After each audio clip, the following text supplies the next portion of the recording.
बराबर की बर में स्टैंडर्ड जो है उसको हाथ की जाए।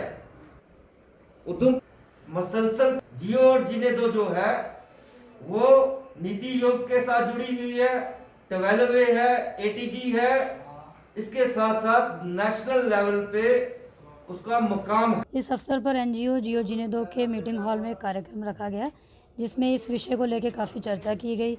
लड़कियों के राइट्स और सोसाइटी में जो उनकी पोजीशन है उसको लेकर चर्चा की गई। तो इसी बात को आगे बढ़ाते हुए, जैसे कहने को तो समाज में लड़कियों का बहुत महत्व है, हम कहते हैं देवी का रूप है, फिर भी समाज में बहुत हद तक उनका शोषण हो रहा है। इसी बात को लेकर चर्चा की गई।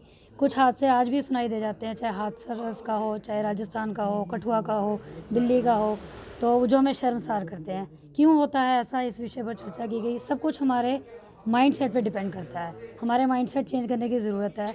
हमें अपने घर की बच्चियों की तरह ही दूसरी बच्चियों को भी देखना चाहिए। वो भी घर से बाहर निकल कर आई हैं, अगर पढ़ने जा रही हैं या काम पे जा रही हैं, हमें उनको डिसरिस्पेक्ट नहीं करना चाहिए, बल्कि उन्हें एक रिस्पेक्ट देनी चाहिए। तो ऐसी कई बातें हैं, जैसे समाज में हम वुमेन के रोल की काफ़ी बात करते हैं, हर पोस्ट हर सेक्शन में दिखाई देती हैं, लेकिन जब तक हम अपनी बच्ची को इम्पोर्टेंस नहीं देंगे, हम समाज में वुमेन को भी ऊंचाइयों पर बैठे हुए नहीं देखेंगे। तो बच्चियों के लिए अपनी सोच बदलने की ज़रूरत है। बच्चियों के लिए आज बहुत सारी स्कीम्स भी आई हैं, कुछ उन पर भी लेकर चर्चा की गई।